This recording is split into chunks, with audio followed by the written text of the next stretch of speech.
Bonjour et merci d'être venu. Je remercie notamment l'École nationale supérieure des beaux-arts de Paris de nous accueillir pour cette deuxième journée de Spinoza et les arts, la première ayant eu lieu hier à l'Université d'Amiens et la dernière aura lieu à l'Université de Paris 1 demain à Salle Cavaillès. Donc je passe tout de suite la parole à Pierre-François Moreau en remerciant tous les présents pour l'introduction de cette deuxième journée. Merci. Oui, j'ai vu sur le programme. On m'entend là ? J'ai vu sur le programme que j'étais censé faire une présentation ce matin. Alors évidemment, c'est un double paradoxe, parce que présenter le deuxième jour un colloque qui est déjà commencé, d'autant plus qu'il y a déjà eu une introduction faite par Lorenzo qui me demande d'introduire le premier jour, c'est un petit côté équilibriste. Ce côté équilibriste est évidemment renforcé par le fait que nous consacrons ces 3 jours à parler de Spinoza et des arts, alors que nous savons tous que Spinoza n'a jamais parlé des arts. Et le troisième tour, bien entendu, vient du fait que même cette remarque que Spinoza n'a jamais parlé des arts, elle a dû être faite hier par quelqu'un d'autre, par toi je pense. Donc on est en quelque sorte au rouet. Alors, je voudrais quand même dire 2 choses. Pour ne pas avoir l'air d'augmenter la somme des erreurs de Spinoza, il a déjà commis tellement de péchés, d'après tous les pamphlets qui sont contre lui, a-t-il aussi commis le péché de ne pas parler des arts ? Il faudrait ajouter qu'il y a des circonstances atténuantes. Si on jette un coup d'œil sur la littérature philosophique du XVIIe siècle, il faut bien se rendre compte que Spinoza n'est pas du tout isolé. Descartes n'a pratiquement rien dit sur les arts, Hobbes non plus, Leibniz non plus, Gassendi non plus. Visiblement, pour les philosophes du XVIIe siècle, l'art ne fait pas partie du domaine de la philosophie, qui pourtant est assez large et qui comprend beaucoup de choses, y compris parfois les sciences naturelles. C'est seulement dans le courant du XVIIIe que peut-être du côté de l'Angleterre ou de l'Écosse, un peu en passant par la France et finalement en aboutissant chez Baumgarten d'une part et dans la critique des facultés de juger d'autre part, qu'on pensera que l'esthétique est une partie de la philosophie. D'ailleurs, le mot esthétique lui-même, comme chacun sait, est inventé tardivement. Baumgarten vient longtemps après Descartes, Spinoza, Leibniz et les autres. Donc, s'il y a un paradoxe, ce n'est peut-être pas le paradoxe que nous intéressions à un point aveugle chez Spinoza, c'est le paradoxe qui fait que, alors que Platon et Aristote n'hésitaient pas à parler de la poésie, de la peinture, éventuellement pour en dire du mal, ou de la musique militaire, chez Platon, au XVIIe siècle, un certain nombre de ceux qui sont ici sont sinon des spinozistes ou des septiémistes, il faut bien dire que nos auteurs ne prennent pas l'art, les arts, la littérature comme un de leurs objets. En revanche, dans l'autre sens, ça marche bien, c'est-à-dire que ceux qui écrivent ou ceux qui peignent parfois s'intéressent à ce qu'on dit les philosophes. Il y a des peintres qui s'intéressent à la théorie cartésienne des passions. Il y a des gens qui font du théâtre et qui s'intéressent à la théorie aristotélicienne du théâtre, voire à la théorie cartésienne, voire à la théorie spinoziste des passions. Ça, c'est l'exposé que je n'ai pas fait hier sur Nil volentibus arduum. Merci à celui qui l'a lu pour moi. Et merci à celui qui retraitera le sujet plus sérieusement que moi dans la suite.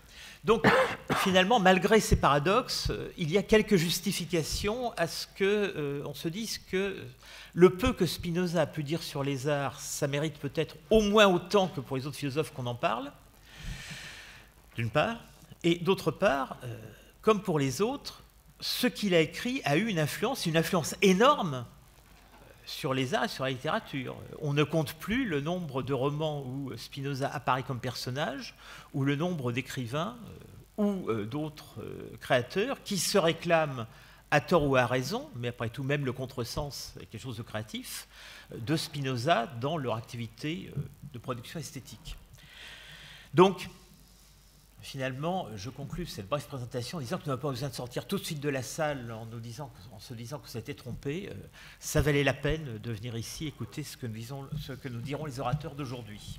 Alors, le premier orateur, c'est Sergio Rojas Peralta, qui va traiter le sujet Peter de Hoor, une lecture spinoziste. Sergio est professeur à l'université de Costa Rica. Il avait fait ses premières études dans cette université et ensuite il était venu les achever par un doctorat en philosophie à l'université de Toulouse, où il a travaillé sous l'autorité de quelqu'un que nous regrettons tous, Jean-Marie Weiss. Je me souviens de sa soutenance de thèse, qui était un des derniers moments où Jean-Marie Weiss est apparu dans toute son énergie et son efficacité. La thèse portait sur Spinoza, fluctuation et simultanéité. Sergio a par ailleurs publié des articles évidemment sur Spinoza, mais aussi sur Nietzsche, ce qui est assez courant chez les spinozistes, et sur Wittgenstein, ce qui est parfois moins courant. Et il travaille sur maintenant sur un sujet qui peut relier la philosophie aux sciences humaines ou disons, à d'autres thématiques, c'est-à-dire sur la relation de la connaissance par oui-dire, bien connue de nos services, et la rumeur. Je lui donne tout de suite la parole, à lui et à tout l'appareillage qu'on a mis en place pour ça. Merci beaucoup. Je veux remercier Lorenzo Vinciguerra et Pierre-François Moreau pour l'invitation. Et je suis désolé, j'ai un peu mal à la gorge. Donc heureusement, il y a des prothèses là pour me faire entendre. Déjà, hier, on a discuté un peu sur la question de la formation, de la question éthique dans l'art, avec la présentation de Cristina Saltieri, et je m'inscris dans la même ligne. Todorov a tracé un régime de la vie quotidienne dans la peinture hollandaise. Les activités domestiques évoquent pour lui les vertus de l'application, du travail, de l'accomplissement du devoir, face aux différentes formes de dissipation. Mais les tableaux peuvent-ils être réduits à la figuration de la moralité? Cette figuration est-elle de la pure fiction, comme si c'était des peintures muettes dans un tableau? En quoi consiste en fait cette moralité? Comment lire la vie quotidienne, le genre de la peinture hollandaise? Si on reprend les mots de Todorov, le peintre ne nous donne pas seulement à voir, il nous incite à regarder et à interpréter de telle façon plutôt que de telle autre. Alors, quelle lecture spinoziste peut-on faire? Comment nous parle ce corps qu'est la peinture? Parmi les tableaux néerlandais, il y a une série composée d'un double jeu. Deux côtés, gauche-droite, deux plans, intérieur, extérieur, dans lesquels il se dessine un double mouvement. On peut trouver dans cette série à Jacob Vrel, Gabriel Metsu, Samuel van Hoogstraten, Jan Vermeer, Gerard Terbro, par exemple. Certainement. Mais c'est Peter de Hoo qui, dans un nombre significatif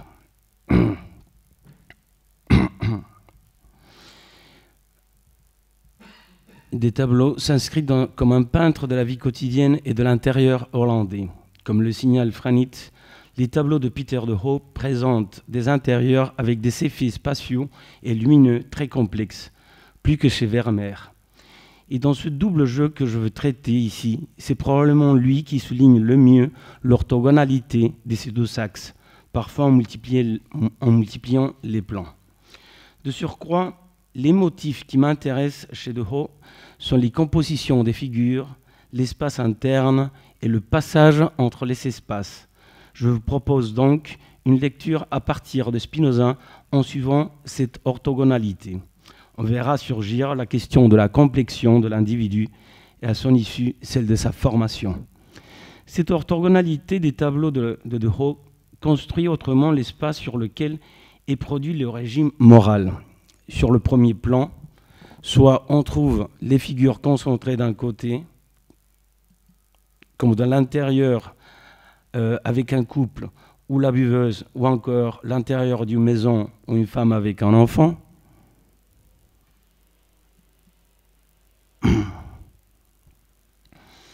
Soit distribué en opposition un enfant ou une femme d'un autre côté, comme dans la chambre à coucher, l'armoire à linge. Il y a d'autres encore, bien sûr. Ou la cour d'une maison à Delphes, ou un homme avec une lettre pour une femme dans la salle d'une maison. Et dans la composition les thèmes habituels, les jeux de cartes, les plaisanteries et la boisson, les lettres d'amour, éplucher des pommes, les chiens, etc. Au premier plan, il s'agit de l'espace intérieur où l'on trouve les personnages en composition, jouant une situation quotidienne en plein jour, sous la lumière du jour.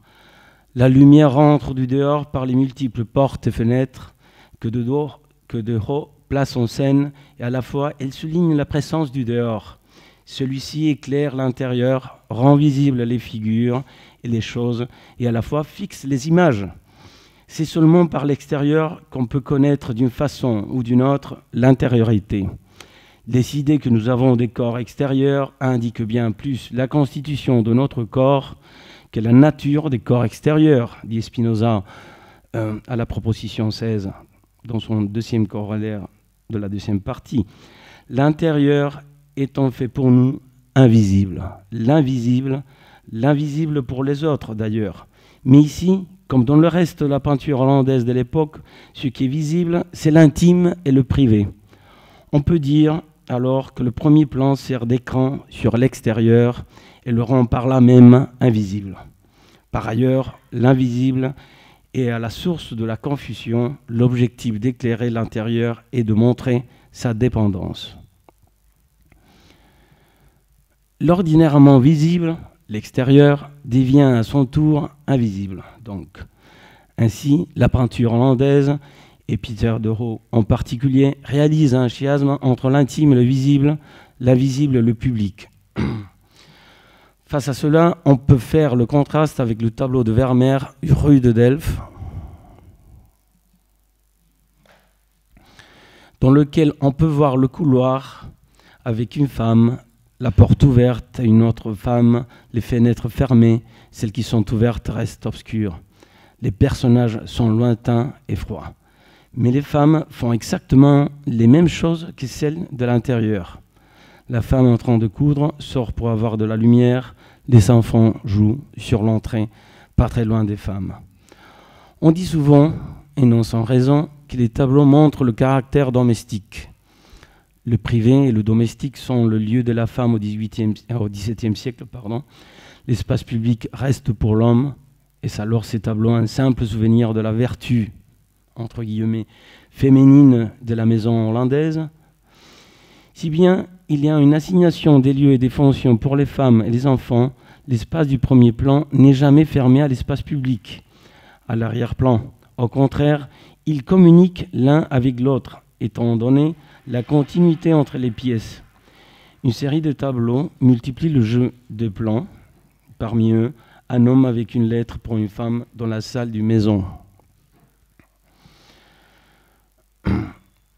À partir de ce chiasme, on interprétera les tableaux.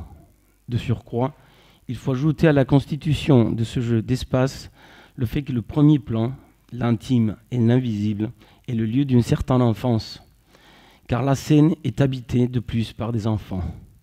Il faut peut-être insister sur ce fait de la peinture hollandaise, parce qu'il met en valeur la détermination que joue l'extérieur sur l'intérieur.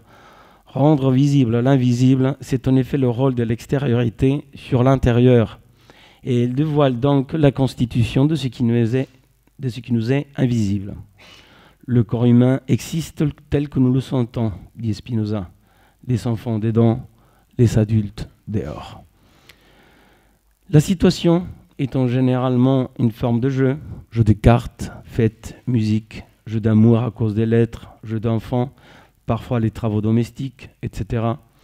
Et en tant qu'invisible, elle consiste dans le moral, entre guillemets, face à ce qui reste caché ou seulement suggéré dans le tableau.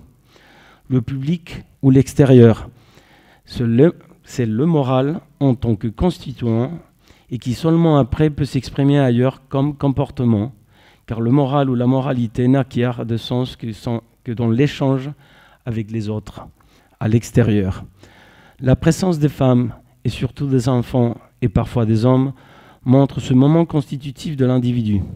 Ici, le constituant est dit réceptif de cette lumière qui détermine les corps, mais ne nous dit rien encore sur la passivité et l'activité des figures. Celles-ci doivent attendre la réalisation de la conduite externe. on est en phase de la formation de modes de pensée. Ces modes de pensée se présentent dans les tableaux alors en 3 volets. En premier, les objets de la vie quotidienne, représentés par le balai, les draps, la virginale, les chiens, les cartes, les lettres d'amour, etc. Ces choses qui indiquent l'intime et ainsi donc l'invisible, ils sont le repère matériel des parcours de l'imagination et de la mémoire des individus. Le deuxième fait référence aux habitudes et aux mœurs construites sur ces parcours et finalement les affections produites dans les personnages. Ce triptyque du quotidien renvoie à 2 plans de la constitution de l'individu, ses vestiges et leurs interprétations, c'est-à-dire les affections. Les vestiges sont les empreintes du jour, ce qui représenté n'est pas tout simplement le quotidien, mais ce qui reste de la journée dans l'individu. Chaque chose dans le tableau est un reste du jour, un vestige des personnages du tableau, mais un vestige aussi pour les spectateurs. Comme dans le cas des rêves, l'imagination de la veille se lie aux vestiges.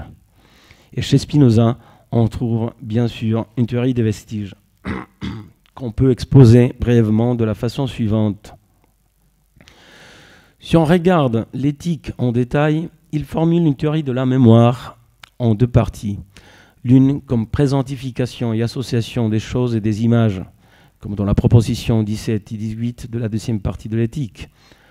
L'autre comme une réformulation iconoclaste de l'impression habituellement formulée dans la tradition comme une métaphore qui parle de traces et d'empreintes. En effet, tant de philosophes ont fait comme Platon, qui par exemple peut être comparable à un morceau de cire, qui d'après ses qualités garde plus facilement, plus difficilement l'empreinte, laisse superposer les empreintes les unes sur les autres, d'après la ductilité de la cire de chaque âme, de la complexion de chaque individu. Donc, l'idée est comme l'image, comme le typos ou la graphée aristotélicienne dans le texte sur la mémoire. Et bien que l'exemple soit métaphorique, la tradition l'a bien pris plus ou moins à la lettre. L'idée marche sur l'image en tant que typos. Mais Spinoza est ferme sur ce point. La représentation est sans figure, comme il l'indique à l'escolie de la proposition 17 de la 2e partie. Il n'est que la présentification d'une chose présente à nous, ou existante en acte, ou absente, après avoir été présentée, etc. Tout ce qu'on peut désigner comme le régime de la présence. Tous les cas des figures que permettent les dichotomies présence-absence, existence-inexistence. C'est-à-dire que le vestigium, bien qu'un reste et une empreinte en nous, n'est pas un typos ou une graphée, car l'imagination n'est point une image dans le sens visuel de la métaphore. La confusion n'est pas à son tour la superposition des empreintes, comme dans l'exemple platonicien. Par contre, l'imagination est définie par la succession des corps qui se présentent et se substituent les uns les autres devant nous, de sorte que l'imagination est tout à fait inertielle. Si le corps humain, dit Spinoza, est affecté par un mode qui enveloppe la nature d'un corps extérieur, l'esprit humain contemplera ce corps extérieur comme existant en acte ou comme lui étant présent, jusqu'à ce que le corps soit affecté par un affect qui exclut l'existence ou la présence de ce corps. L'empreinte doit être alors non le typos, non la graphée, mais le reste, le résidu de la présence ou de l'existence des corps extérieurs. Quand une partie fluide du corps humain est déterminée par un corps extérieur, à frapper souvent une partie molle, il change la surface de celle-ci et lui imprime comme des empreintes du corps extérieur qui la pousse. Dit Spinoza, le corps extérieur imprime du mouvement dans le corps humain, dans le résultat, et cette trace ou vestige. Dans ce sens-ci, le vestige est plutôt une quantité de mouvement et de repos, une proportion de mouvement et de repos du corps extérieur, quantité qui maintenant nous appartient, nous constitue, sans nous faire changer de forme, comme il le souligne dans le lemme. du lemme 3 à 6 dans l'abrégé de mécanique. Alors, chaque fois qu'on rencontre une chose à laquelle est associée une autre, on se souvient de la deuxième. Ceci veut dire qu'il arrive un changement dans le corps d'après les affections qu'il a subies. Il a un mécanisme par lequel l'individu se constitue autrement lors du souvenir, sans changer de forme. Aussi, l'individu se conduit autrement.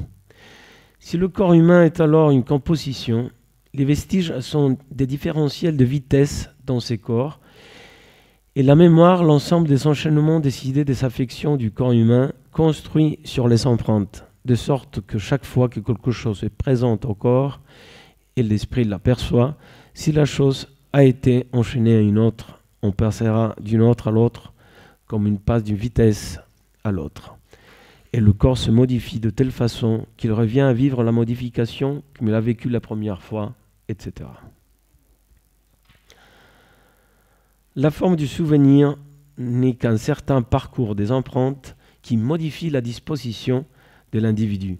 N'oublions pas que dans la formation de l'individu, la multiplicité des affections joue un rôle fondamental, puisque l'esprit humain est capable de percevoir plusieurs choses, et il l'est d'autant plus que le corps est disposé selon un plus grand nombre de modes.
Dit, l'expression vaut autant pour être affectée que pour affecter.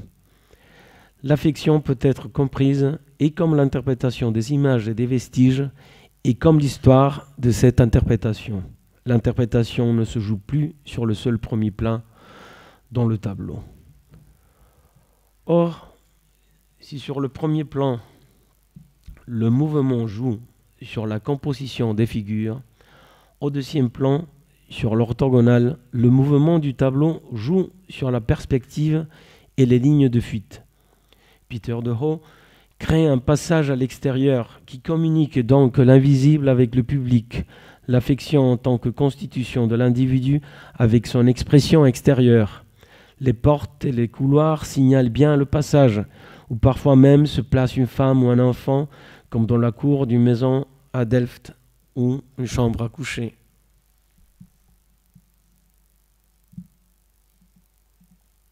Voilà.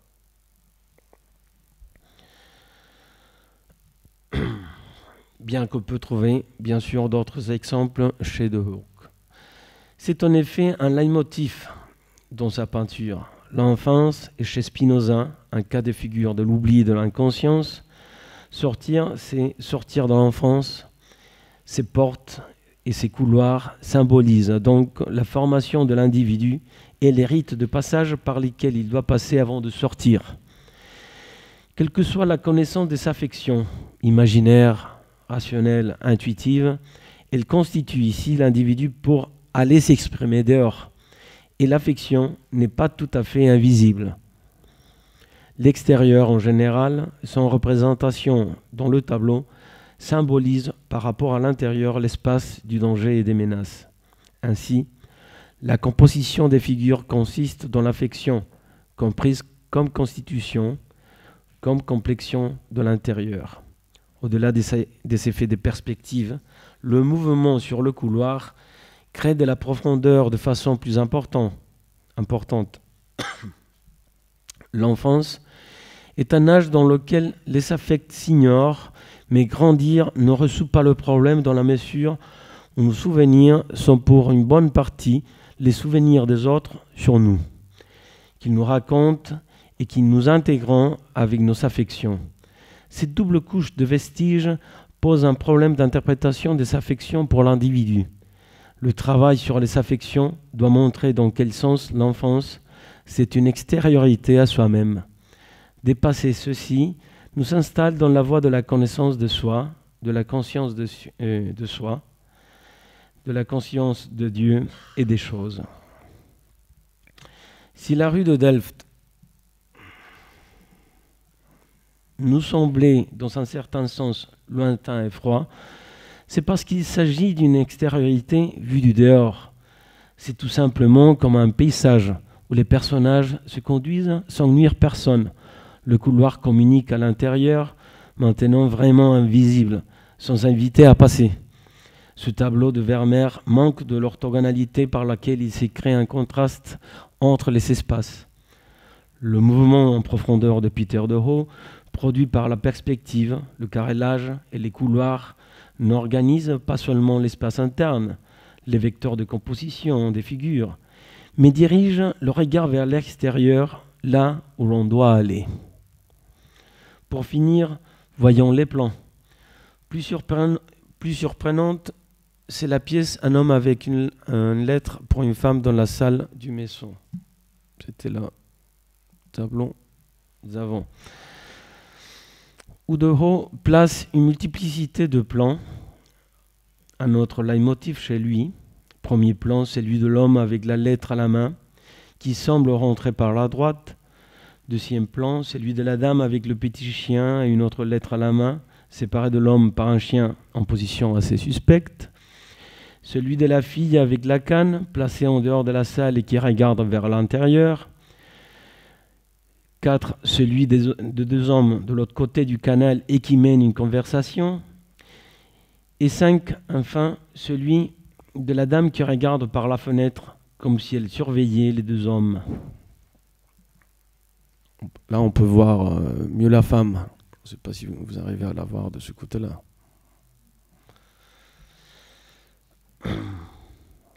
Il y a encore une opposition entre les trois premiers plans et les deux autres. Dans le premier pôle, c'est la fille qui voit du dehors vers l'intérieur, essaye d'apprendre quelque chose de la situation. Dans le deuxième, la dame regarde du dedans vers le dehors, transformation du regard.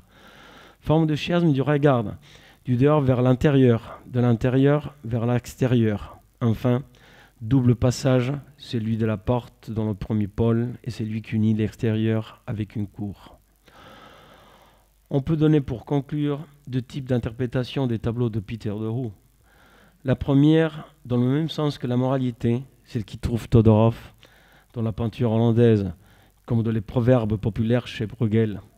La deuxième, qui montre qu'il n'est pas question simplement de moralité, mais de transformation de l'individu, de formation de l'individu, c'est-à-dire qu'il faut penser au passage d'un âge à l'autre. Qu'est-ce qu'on fait avec l'affect pour se conduire dans la vie publique? C'est en effet un projet pédagogique. Merci beaucoup.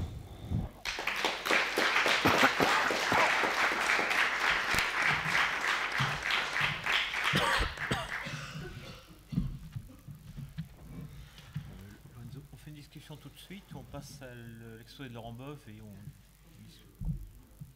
on est dans les temps là. Dans ce cas-là, on peut faire une discussion maintenant sur ces exposés. Bon. Alors mon affect maintenant, ce sera de commencer tout de suite la discussion. Donc, qui veut intervenir? Pascal, éventuellement, puisque tu le réclamais.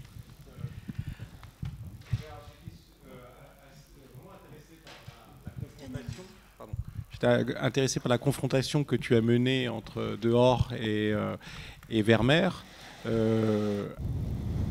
sur en effet cette comparaison entre un espace extérieur vu de manière lui-même vu de manière elle-même extérieure et froide, et puis ces espaces qui s'interconnectent entre l'intérieur et l'extérieur dans les tableaux que tu nous as montrés.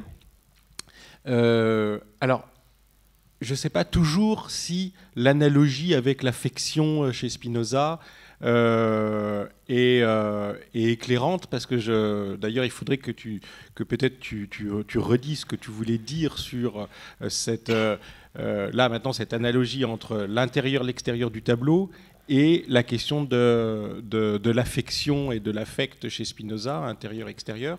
Mais moi, ce qui m'a frappé, c'est que dans les tableaux de dehors, les adultes sont ou bien à l'extérieur ou bien à l'intérieur, et qu'il me semble que les enfants sont souvent dans les passages, entre l'intérieur et l'extérieur.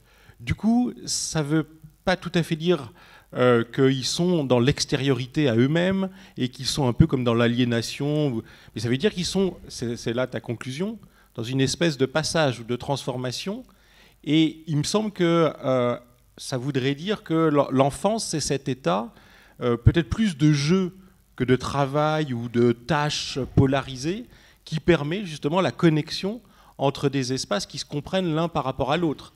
Parce qu'il n'y a pas de vue de l'intériorité sans un contrepoint extérieur, et puis pas non plus de perception de l'extériorité, si ce n'est à partir d'une intériorité ou d'un espace privé. Or, j'ai l'impression que l'enfant, c'est celui qui est assez malléable ou en devenir pour circuler entre ces espaces, alors que les adultes, eux, sont figés, polarisés dans des milieux différents, soit intérieurs, soit extérieurs. Du coup, j'ai l'impression que c'est l'enfant qui est plutôt valorisé, et plutôt que d'être une extériorité, une aliénation à soi, qui est peut-être la plasticité qui permet justement les devenirs ou les flux entre les deux espaces. Oui, en effet, je veux dire, l'enfant, c'est extérieur à lui-même, dans le sens qu'il connaît sa connaissance de lui-même, il est très inadéquate. Donc, dans ce sens-là, nous commençons tous en tant qu'extérieur à nous-mêmes. Mais exactement, je voulais signaler le fait que l'enfant, c'est celui qui fait le passage, et c'est très particulier, je ne voulais pas m'étendre sur ce point-là, mais c'est le passage qui est important pour l'enfant, parce que la femme, finalement, bien sûr, par des questions sociales de l'époque, etc., reste dedans. C'est-à-dire, elle peut grandir, mais elle n'arrive pas à la majorité dans le sens politique et social.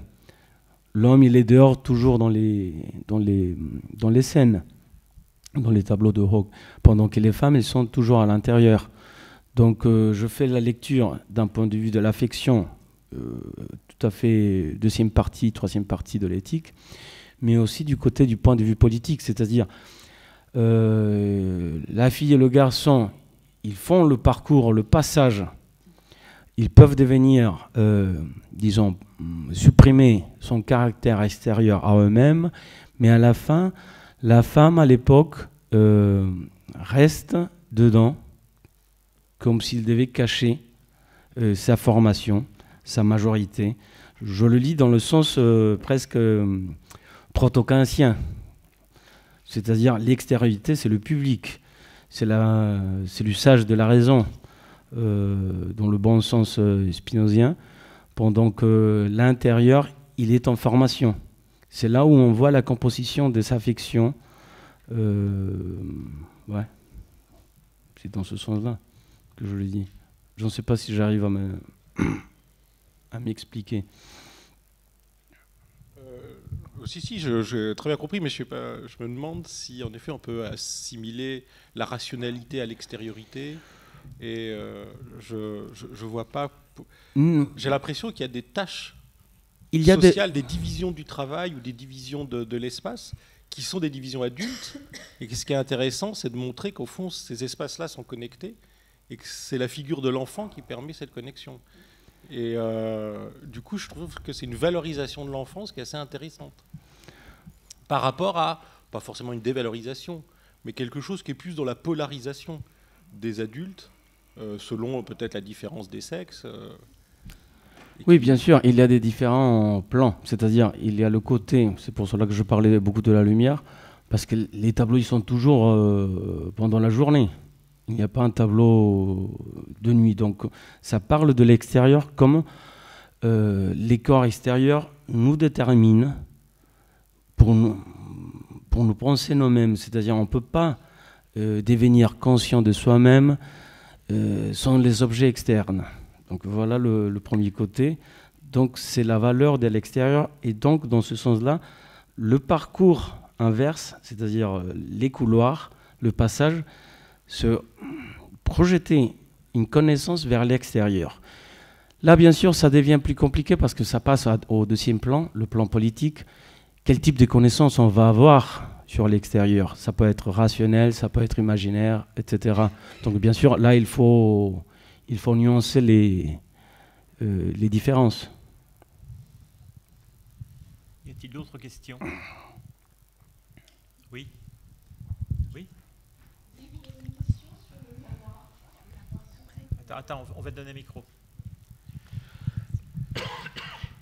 Oui, bonjour. J'ai une question sur le miroir, parce que vous n'avez pas du tout parlé du miroir qui est au fond de la scène et qui est juste au-dessus de la chaise, en fait, en velours rouge, et qui offre, je crois,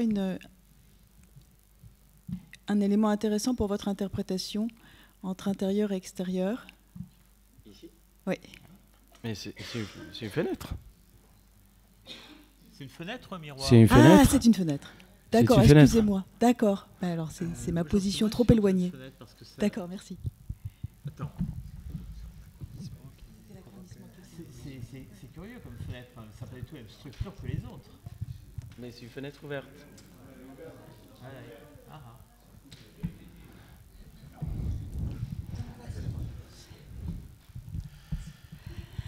Alors, j'aurais voulu revenir sur la question de l'intérieur et de l'extérieur, parce que je trouve que dans les tableaux de Hooke, comme dans ceux de Vermeer, ce qui est modifié, c'est ces concepts d'intériorité, d'extériorité, dans la mesure où on nous présente dans une extériorité des intérieurs et inversement, les regards sur l'extériorité apparaissent comme des regards intérieurs. Donc cette espèce de refonte des notions d'intériorité et d'extériorité paraît intéressante.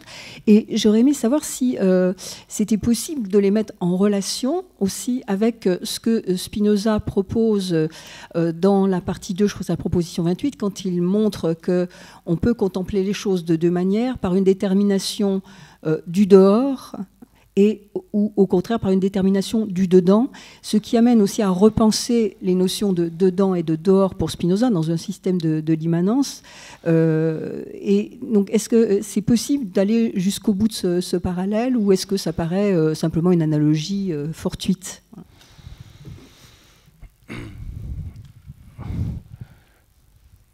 J'ai pris l'intérieur chez De Hoo parce qu'il y avait les couloirs, les passages. Mais effectivement, toute la peinture hollandaise, de ce point de vue, place l'endroit de formation dans la salle intérieure. C'est-à-dire, c'est l'endroit des premières affections de l'individu. Et donc, il y a une lumière très forte, très puissante, qu'on pourrait effectivement parler des déterminations internes. Bien sûr, le problème d'interne, externe, et ça il faut le souligner, Spinoza il ne parle jamais d'interne, c'est-à-dire dans le bon sens, c'est toujours des corps extérieurs. Et en plus, les notions d'individu sont relatives, c'est-à-dire il faudrait pouvoir bouger ce que ça veut dire un corps externe, c'est-à-dire à un moment donné, l'individu s'accroche à d'autres choses, donc ça devient un individu différent. Donc de ce point de vue, l'extériorité, il se modifie. Donc je pourrais dire qu'effectivement, il y a beaucoup de façons de lire l'intérieur. Je voulais seulement faire une espèce d'herméneutique face au tableau de Hooke. Donc c'est très compliqué de faire carré tous les détails. C'est presque impossible. a-t-il d'autres questions? S'il n'y en a pas, j'en poser une moi aussi. Je pose une question vulgaire, c'est toujours moi qui les pose. Ok, tu as analysé, interprété des tableaux de Peter Dehors. Tu as rappelé des textes de Spinoza. Tu as montré quelque chose entre les deux. C'est quoi ce quelque chose? Je veux dire, tu prétends pas qu'il y a une influence de Spinoza sur Dehors, qui a sans doute jamais lu Spinoza. Tu prétends pas non plus que Spinoza a commenté Dehors, il l'a pas fait. Alors, quelle est la teneur de ce lien que tu essayes de montrer? Je veux dire, Chantal a parlé d'analogie à un moment. Est-ce que tu veux qu'il y a une analogie entre ce que dit Spinoza et la peinture hollandaise de l'époque? Et dans ce cas-là, pourquoi, dans cette peinture hollandaise, Peter Dehors spécialement? Alors, c'est bien, on a des réponses toutes faites. Hein. Lucien Goldman, il y a quelques décennies, aurait dit c'est que la vision du monde qui est celle de la société hollandaise de l'époque. Ah oui, personne n'a entendu ce que j'ai dit. Ok. Bon. Je disais, Goldman aurait dit la vision du monde de la société hollandaise, elle s'exprime à un certain niveau, au niveau esthétique, dans les tableaux, et notamment chez Peter Dehors. Mais alors pourquoi chez lui plutôt que chez les autres? Il aurait dit cette différence entre conscience possible et conscience réelle. Et puis elle s'exprime au plan philosophique chez Spinoza. Bon, je suppose que tu ne prends pas cette formule-là, ou peut-être aussi. Quel sens ça a de rapprocher Spinoza d'un de ses contemporains néerlandais plutôt que d'un peintre du XXe siècle ou d'un écrivain romain Qu'est-ce que tu présupposes comme type de lien entre cette philosophie et cette peinture? En fait, je dirais, ça c'est dans un certain sens plutôt une expérience personnelle, c'est-à-dire, c'est pour cela que je parle plutôt herméneutique, parce que quand j'ai commencé à voir les tableaux de Dehors, je les sentais spinozistes. C'était une espèce d'expérience esthétique. C'est dans ce sens-là que je me suis rapproché plutôt de lui que des autres. D'accord. Voilà. Parce que je pourrais... Attendez, on va voir si...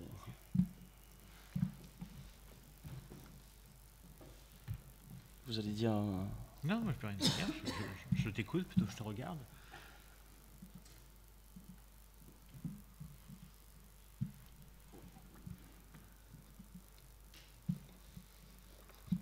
Parce que là, on pourrait continuer sur le même...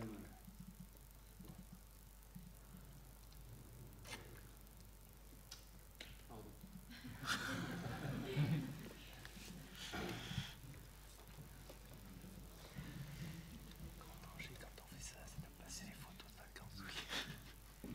On pourrait continuer à voir Spinoza, peut-être là.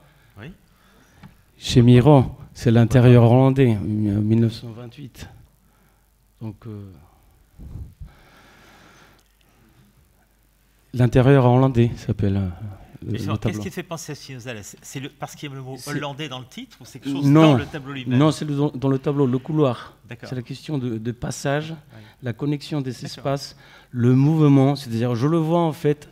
J'ai parlé un peu de la théorie de Graff, mais je ne voulais pas me mettre à ça parce que je suis en train de revenir sur les maths pour l'expliquer, mais ça c'est plus compliqué. Mais je le vois du point de vue mécanique, le tableau. Donc les corps en mouvement qui se déplacent, qui se transforment, l'enfant qui grandit et qui passe d'un espace à l'autre. Ok. S'il n'y a plus d'autres questions, on peut peut-être passer au second exposé de matinée. Laurent Bove. Alors on va de nouveau avoir recours aux relations entre l'homme et les machines. Donc, il faut que je présente Laurent. Donc, oui, j'ai encore des gens ici qui ne le connaissent pas.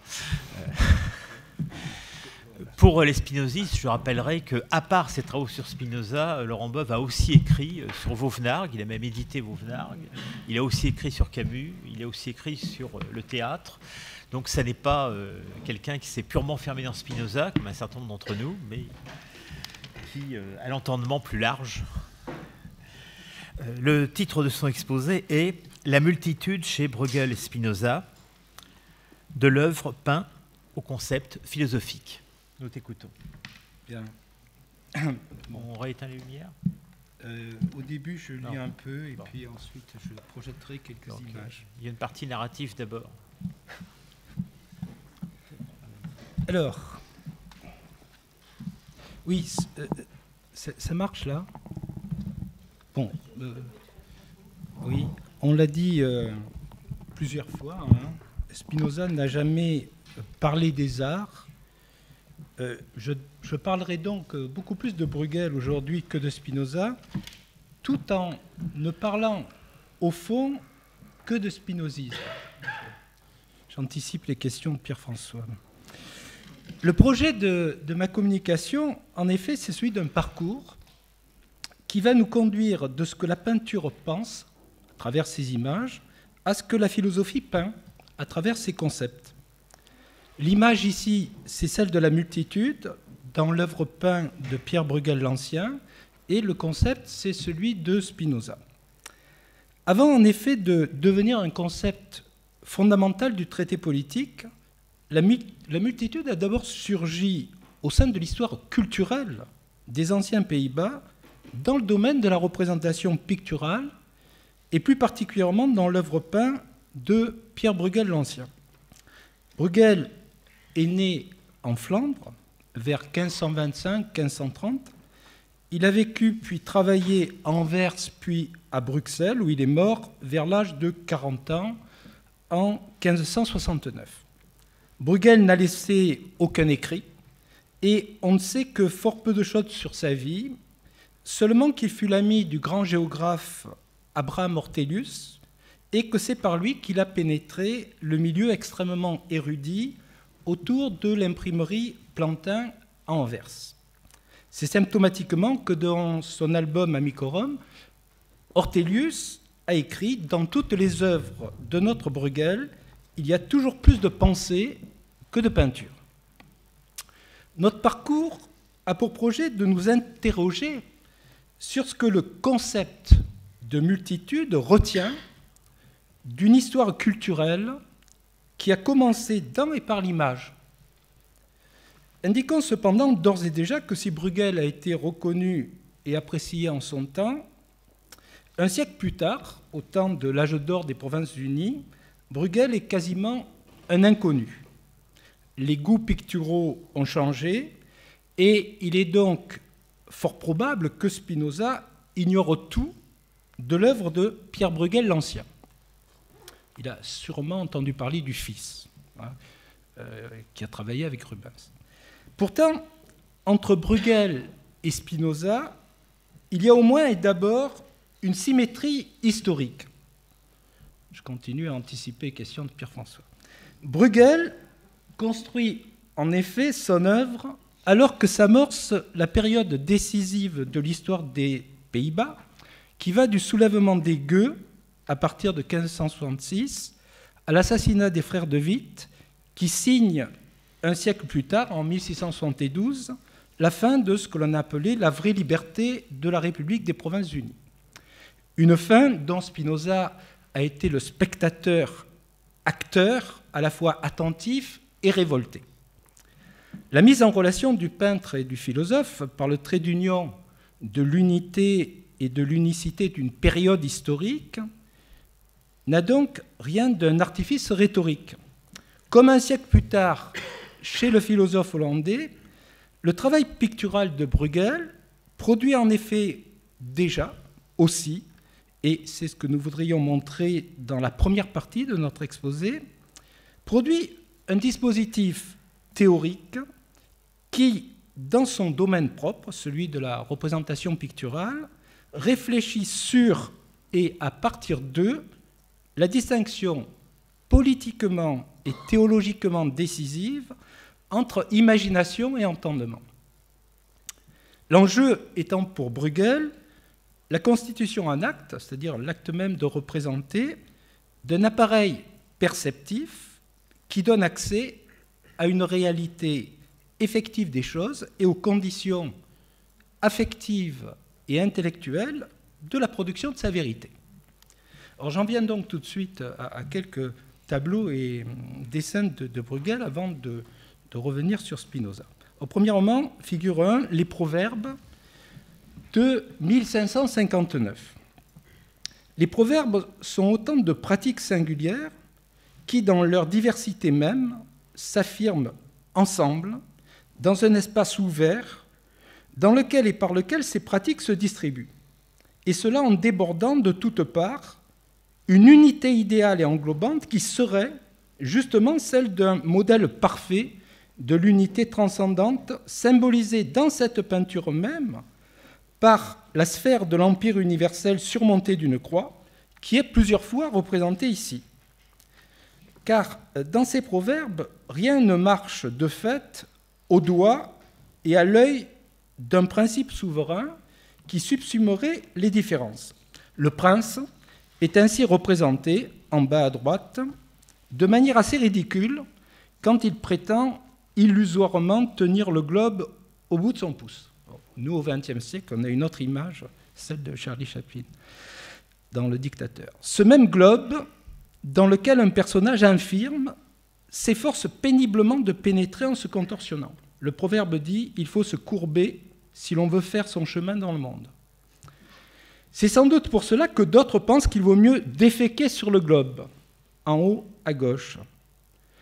Le même globe enfin qui est tenu sous la main d'un Christ de carnaval, au milieu du tableau, à qui un moine place une fausse barbe. Ce qui est en question sur ce tableau, c'est essentiellement l'unité souveraine du savoir ou de la sagesse du monde que viennent contester les multiples points de vue de l'expérience et où des pratiques de la vie commune, c'est-à-dire de tout un chacun.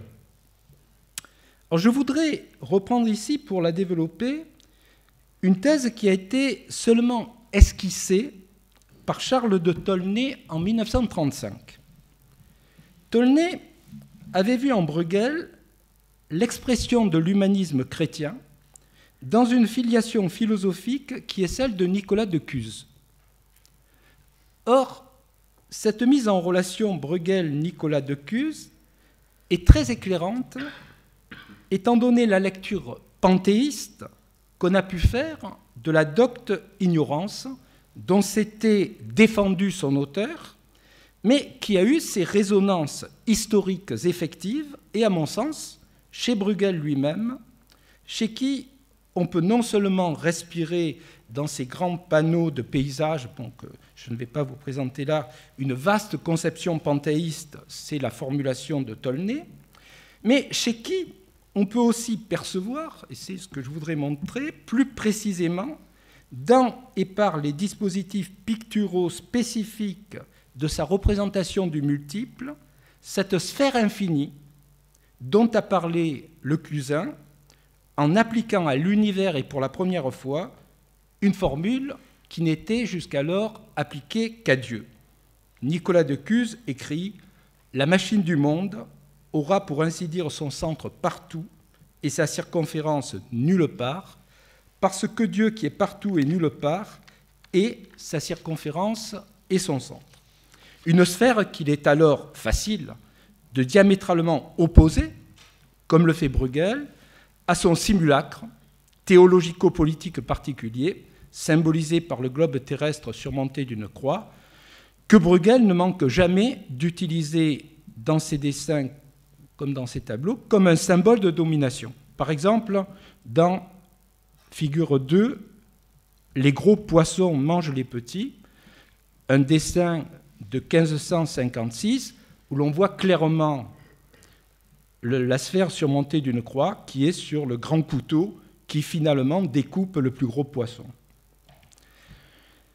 La filiation du peintre avec la philosophie du Cluzin est d'autant plus éclairante qu'elle peut être prolongée par le projet de valoriser, comme chez Nicolas de Cuse, l'attitude profane, celle de l'homme ordinaire, dans l'exploration et la lecture du grand livre de la nature.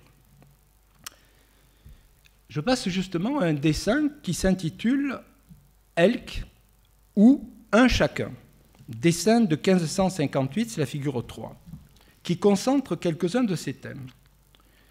Les personnages, ici, ne cherchent pas, comme Diogène, avec une lanterne. Mais ils recherchent la lanterne elle-même qui les éclairera. En fond d'image, il y a une église et une armée en campagne, et d'ailleurs il y a aussi le personnage avec sa lanterne, hein, comme à ce moment-là Diogène. Donc église, armée en campagne qui déploie ses étendards. L'ensemble du dessin est une parabole des pouvoirs, mais aussi en cette situation, l'expression de la puissance émancipatrice que peut exercer l'intellect humain. En effet, Elk, tout un chacun, avec ses désirs, ses imaginations, ses aveuglements, examine minutieusement la lanterne qu'il vient de découvrir. Et il le fait en enjambant, avec la plus grande désinvolture, le globe impérial surmonté d'une croix qui gît à terre éventré. Or, ce geste est sûrement déjà le signe qu'il a découvert la bonne lanterne, celle qui le rend capable de liberté et d'indifférence vis-à-vis des effets habituels de soumission théologico-politique au pouvoir du monde. Elk ne se contorsionnera plus pour entrer dans la sphère. Il traite bien au contraire les pouvoirs par-dessous la jambe. L'Empire universel n'est plus alors qu'un œuf crevé, comme sont obsolètes, remarquez-le, tous les instruments de mesure qui sont ici abandonnés, instruments inhérents à ce pouvoir. La lanterne institue donc une nouvelle norme de vérité. C'est la puissance même de l'entendement et de la reconstitution de la vie, sous-entendu contre l'Église et l'armée, une source de vie vraie, c'était les proverbes de Salomon. Voilà ce que Elk est désormais en train d'apprendre et de nous apprendre. Elk, c'est-à-dire nous-mêmes, tout un chacun, l'homme profane de Nicolas de Cuse. Le Cusin qui enseignait déjà en référence aux proverbes de Salomon qu'il fallait savoir écouter la sagesse du profane qui crie sur le marché et la place publique. Quatrième figure, j'examine le portement de croix. Un magnifique tableau qui est à Vienne. Tous les critiques notent bien qu'alors que la chute du Christ occupe le centre de la composition, ce n'est qu'assez difficilement que le regard du spectateur va découvrir cette scène noyée au milieu d'une multitude de personnages et d'actions diverses. On en a recensé plus de 500. Or, c'est par contre très rapidement que l'on est frappé par la différence de style de la scène du premier plan, qui est un véritable tableau dans le tableau. Ce pourrait être une œuvre de Van der Weyden, avec sa démarcation radicale de l'image peinte et de la vie ordinaire. Gibson, qui a consacré un livre au portement de croix, soutient que les figures du premier plan expriment l'opposition entre l'extériorité de la vie ordinaire, l'ensemble de la scène du tableau, et l'intériorité spirituelle, douloureuse, dit-il, et transcendante, qui en quelque sorte vient manifester la vérité éternelle du réel comme vallée de larmes. Cette lecture présuppose que le vrai sens du tableau s'identifie avec un sens vrai, qui lui serait extérieur, celui de la vérité universelle de la foi catholique, que partagerait Bruegel. Un sens vrai que manifesterait en vérité l'autorité aussi bien esthétique que théologique d'une tradition, celle aux Pays-Bas de Van der Weyden et de Van Eyck, tradition dans laquelle Bruegel s'inscrirait ainsi naturellement en s'y soumettant. Or, c'est bien au contraire cette tradition qui semble ici en question et interrogée dans sa dimension mythologique ou imaginative, à laquelle est diamétralement opposée la vérité effective des choses, à savoir un Christ profane, le Christ de la multitude, comme homme ordinaire, qui plie sous la croix de l'oppression des catholiques espagnols et de l'empire des Habsbourg, dont l'emblématique aigle à deux têtes est inscrit, on ne le voit pas très bien, mais il est inscrit sur la bannière qui précède la charrette des condamnés. La véritable opposition que nous donne à voir Bruegel ce n'est donc pas celle entre intériorité et extériorité, qui sont les deux faces d'une même pièce, mais celle d'une rupture critique entre la réalité d'un Christ indissociable, indiscernable même de la multitude, et le domaine mythologique de la transcendance mortifère d'un imaginaire réel qui est celui d'une religion minéralisée. Remarquez d'ailleurs que les figures saintes du tableau de Van der Weyden, quasiment, sont symétriques de 3 rochers qui répètent la scène sous forme minérale. En peignant la multitude du portement de croix, ce que peint au contraire Bruegel, c'est la dynamique même de la vie commune. Non pas des figures isolées, c'est-à-dire celles de la représentation religieuse, mais des relations dynamiques. La réalité de la multitude est en effet dans et par les relations, c'est-à-dire les affections particulières par lesquelles les individus non seulement communiquent entre eux dans ce tableau, mais aussi avec le monde, ces éléments naturels qui les affectent, comme le groupe d'hommes dans la bourrasque. Alors c'est difficile à voir, mais ça se trouve sous le grand rocher qui perd son chapeau, etc. Il y a un coup de vent, là, et c'est très net. Comme le souligne par ailleurs avec pertinence Gibson, que je cite, « On ne rencontre aucune trace chez Bruegel de ce génial narcissisme italien, décelable chez Raphaël, imposant chez Michel-Ange. Les personnages de Bruegel ne sont pas centrés sur leur moi, la séduction n'est pas leur souci. » Bruegel, en effet, ne peint pas de portraits, ni de dignitaires religieux, ni de nobles, ni de commerçants enrichis, il peint la multitude. Et pas seulement des paysans, mais comme dans ce tableau, la multitude dans sa diversité du populaire et aussi de ses contradictions.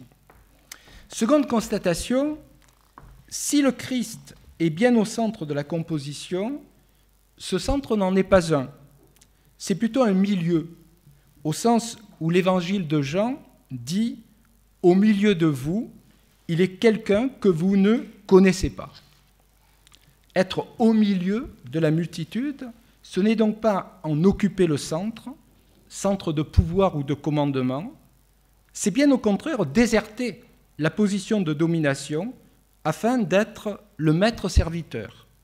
Être au milieu de la multitude, c'est alors souffler comme un vent dont tu entends la voix, dit Jean, mais dont tu ne sais ni d'où il vient, ni où il va.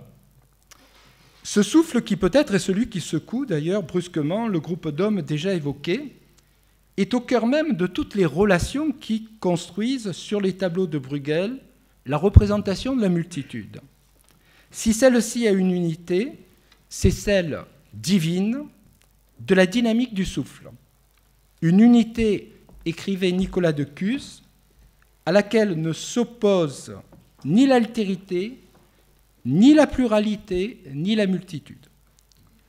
La notion de multitude, sous la forme dans la Vulgate du multus, ceux qui sont en grand nombre, est présente dans le texte des évangiles, chez Matthieu en 26-28, chez Marc en 14-24, dans l'évocation de l'institution de l'Eucharistie.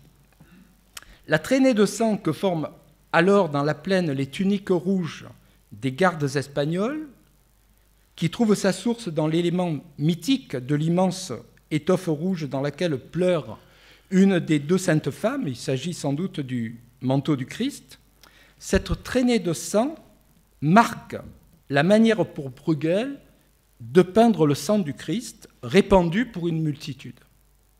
Qui pro multis affonditur. Dans Matthieu sont clairement différenciés 2 types de relations que Bruegel met ici en scène. Celles qu'instaurent les maîtres, les grands, ou les chefs des nations qui commandent et qui font sentir leur domination à la multitude, et la relation d'amour instaurée par la nouvelle grandeur qui est de servir et de donner sa vie en rançon pour une multitude, et dare animam suam redemptionem pro multis. Ce que peint le portement de croix de Bruegel, c'est bien l'opposition entre ces 2 types de relations, mais aussi la synthèse mortifère et renversante opéré par la domination théologico-politique qui, au nom du Christ, répand le sang de la multitude. Mais ce sang, c'est aussi celui du Christ. Car la multitude que peint Bruegel, c'est non seulement celle des évangiles de Matthieu et de Marc, mais aussi celle qui constitue le corps mystique du Christ, dont tous les hommes sont les membres, ce corps dont parle Paul dans plusieurs de ses épîtres. Une multitude de Christ, donc, que Bruegel traite quant à lui sur le plan d'immanence de ces panneaux peints, et dont il montre à la fois toute la puissance de vie, mais aussi la servitude subie sous la domination des chefs des nations. Une multitude qu'il faut donc délivrer afin qu'elle retrouve son innocence et sa liberté naturelle, ce que Bruegel a peint aussi en représentant la multitude libre, celle des enfants qui jouent, c'est la figure 5. Dans les jeux d'enfants, la multiplicité, sa créativité, a investi les cadres rigides du monde et de ses institutions en les traversant et en les débordant de toutes parts. Ce qui est remarquable dans ce tableau, c'est, comme nous l'avons déjà observé pour les proverbes et le portement de croix, que s'affirme une relation dynamique, pacifique et équilibrée à partir d'une multiplicité de singuliers, eux-mêmes pluriels, puisque chaque jeu implique plusieurs enfants. Des groupuscules singuliers donc, qui tout en affirmant leur manière propre d'exister, coexistent pourtant à égalité de vitalité et d'attention à la vie, baignés dans une quasi même luminosité. De toute cette agitation qui pourrait faire chaos, naît pourtant une sorte de sérénité, de contentement, qui est celui de ce nouveau corps commun de singulier, qui n'est plus dominé par rien, ni même par notre regard, qui, comme les enfants eux-mêmes, se déplacent de fait et nécessairement, sans cesse sur la toile, sautant d'un lieu à un autre, car ici, le centre est véritablement partout et les limites nulle part. On a remarqué en s'interrogeant le sérieux avec lequel ces enfants jouent. Mais c'est que Bruegel peint effectivement le sérieux et l'équilibre parfait de la vie quand celle-ci a conquis son espace de jeu, c'est-à-dire la liberté de la distribution de ses rôles et de ses actions. Cela exclut sans doute des rires déséquilibrants, mais cela manifeste pour l'ensemble du corps dont tous les membres sont affectés à égalité de la même manière et de la même quiétude, un affect que Spinoza, j'y arrive, appellera hilaritas, et dont il a écrit que c'est un affect toujours bon et qui ne peut avoir d'excès. Ce corps commun en liberté, ou corps de la liberté, manifeste chez Bruegel, nous l'avons suggéré, le corps même du Christ ou de la divinité, corps dans lequel et par lequel nous avons la vie, le mouvement et l'être.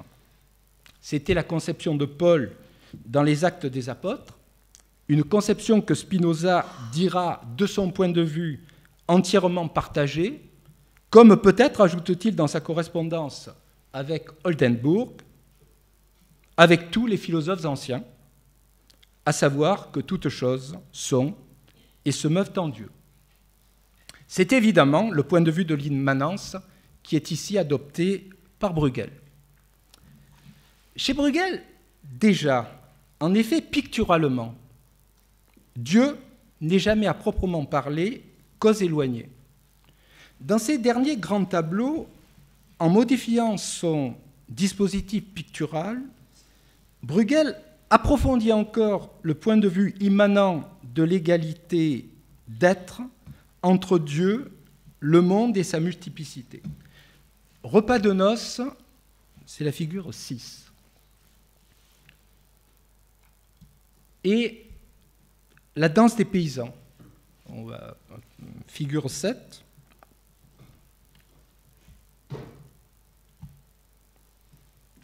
Sont des tableaux de 1567-1568. Bruegel délaisse la position extérieure qu'il imposait à son spectateur. En renonçant à la ligne d'horizon haute, Bruegel invite à présent les témoins éclairés que d'abord nous étions à prendre part à la fête eucharistique du réel. Donc on revient au tableau. c'est-à-dire au partage du repas de noces, qui est un repas très christique en réalité, et à la danse des paysans. Bref, à devenir des acteurs, c'est-à-dire qui nous invitent à participer matériellement, ici maintenant, à l'alliance même de la vie qui résiste aux logiques de la domination. Comme le constate Pierre Francastel, Bruegel, dit-il, est dans ses dernières toiles, celle-ci, plus près des dissidents qui vont faire la Hollande que de ceux de ses compatriotes qui, par crainte des foules, se soumettront aux Espagnols et à l'Église éternelle.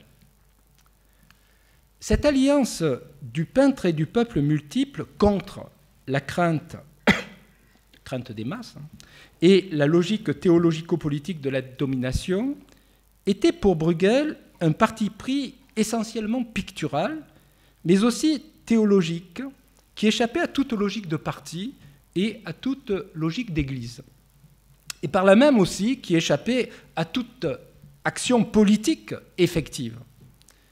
Ce que Bruegel a cependant réalisé, ce qu'il a réellement inventé de manière solitaire et intempestive, c'est, dans et par l'image, un magnifique dispositif perceptif et spéculatif de résistance à la domination par et pour une réforme continuée de l'entendement.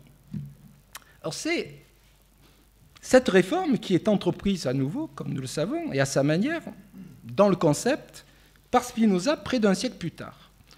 Avec la référence aux Actes des Apôtres et la lecture immanentiste que la lettre à Oldenburg en propose, nous avons une voie de passage possible de Bruegel à Spinoza dans et par cette histoire qui est celle, via Nicolas de Cuse, d'une problématique de l'amour qui voit l'immanence prendre une importance toujours plus grande et finalement exclusive aux dépens de l'émanation. C'est ce qu'a brillamment montré Gilles Deleuze dans un chapitre central de Spinoza et le problème de l'expression. Il s'agit du chapitre 11 consacré à l'immanence et les éléments historiques de l'expression. Cette histoire de la radicalisation de l'immanence traverse, à mon sens, à l'évidence, à la suite de Nicolas de Cuse, la peinture de Pierre Bruegel l'Ancien. Et de ce point de vue, l'enseignement que nous pouvons aujourd'hui tirer de son œuvre et du traitement christique que celle-ci donne pour la première fois, me semble-t-il, dans l'histoire de l'art et même dans l'histoire de la pensée, de la représentation de la multitude, cet enseignement conduit le lecteur de Spinoza à s'interroger sur la filiation spirituelle que la notion spinoziste de multitude pourrait elle-même entretenir avec, non pas Bruegel, mais avec l'enseignement essentiel du Nouveau Testament dont Bruegel, comme Spinoza, sont nourris.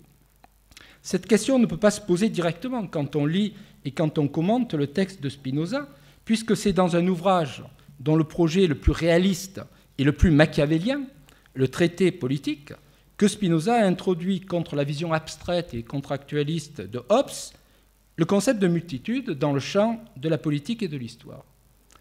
Cela a déjà été amplement étudié, donc je n'y reviendrai pas. Je voudrais plutôt, aujourd'hui, repérer, éclairer chez Spinoza, en regard de ce que pense la peinture de Pierre Bruegel l'Ancien, l'autre aspect de la notion de multitude, cet autre aspect qu'enseigne Bruegel et qui entre en résonance avec une problématique de l'amour.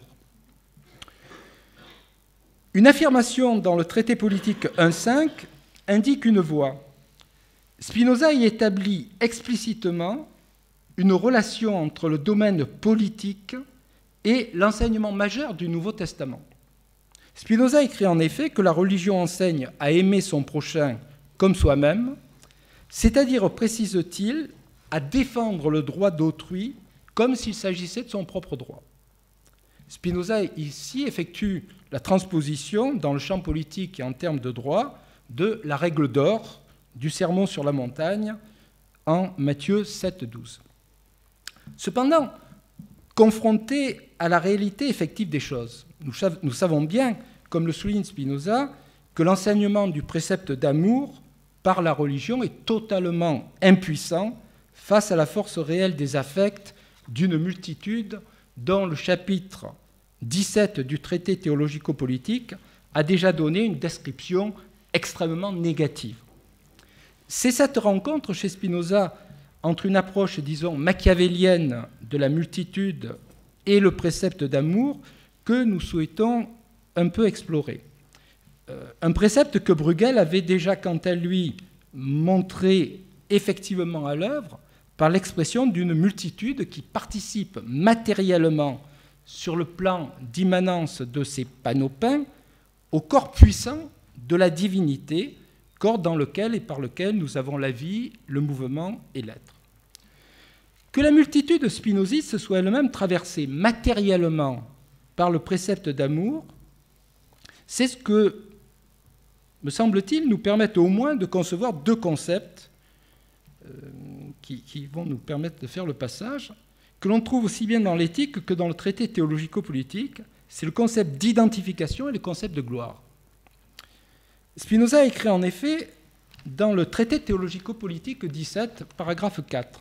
« Ceux qui savent à quel point est diverse la complexion de la multitude en désespèrent presque, car elle se gouverne non pas par la raison, mais par les seuls affects. Désirant tout aveuglément, elle se laisse très facilement corrompre par la cupidité et le luxe. Chacun pense être le seul à tout savoir et veut tout régler selon sa complexion. Il estime quelque chose de juste ou injuste, sacrilège ou non, licite ou illicite, selon qu'il pense en retirer quelque avantage ou dommage. Par vaine gloire, il méprise ses égaux et ne supporte pas d'être dirigé par eux. » Le jugement est extrêmement négatif. Et pourtant, il y a aussi une lecture positive de ce passage. C'est en effet par cette vaine gloire et ce désir rebelle et résistant de ne pas vouloir être dirigé par ses égaux qu'une multitude libre peut réaliser l'unité en son sein par un consensus sur la forme de son gouvernement, à savoir la démocratie, où les hommes, dit Spinoza, sont tenus d'obéir à eux-mêmes sans que personne n'ait à obéir à son égal. Soit, en ce qui concerne la logique affective, sans que l'amour que chacun porte naturellement à lui-même soit brimé ou contrarié, même dans la vaine gloire. S'aimer soi-même n'implique pas cependant et nécessairement aimer autrui du même amour que nous nous portons. Pourtant, le désir de démocratie issu des passions de la multitude implique que la défense du droit de chacun passe nécessairement par la même défense pour ses égaux selon des forces réelles et nécessaires qui sont celles de la double voie imaginative, de la puissance logique d'identification et ou de l'imitation des affects, dont Spinoza a parlé dans l'éthique 3, et par celle aussi de l'intérêt que chacun a pour lui-même à cette défense, et donc par conséquent, pas seulement pour lui-même. Le précepte de droit transposé de l'amour du prochain possède donc, par la force des choses, des passions, de la logique imitative, des intérêts, et dans le contexte déterminant des institutions démocratiques, possède donc une puissance effective dans la détermination des conduites. Dans la société démocratique, l'amour, qui est inséparablement amour de soi et du prochain, est donc de fait une pratique commune, la pratique même de la constitution indéfinie de la socialité. Or, cette pratique est aussi, pour Spinoza, l'expression d'une vérité éternelle, d'un amour dont le scolier de la proposition 36 de la partie 5 de l'éthique rappelle, je cite Spinoza, que les livres sacrés l'ont appelé la gloire, et il ajoute non sans raison. Dans la gloire, en effet, s'établit une identification parfaite entre l'amour de nous-mêmes, l'amour de Dieu envers nous-mêmes comme envers tous les hommes, et l'amour que les autres hommes nous portent et par lequel aussi nous nous aimons. C'est une véritable identification, mais cette fois-ci subspecie aeternitatis, identification de soi et d'autrui, dans et par l'amour que nous lui portons et qu'il nous porte.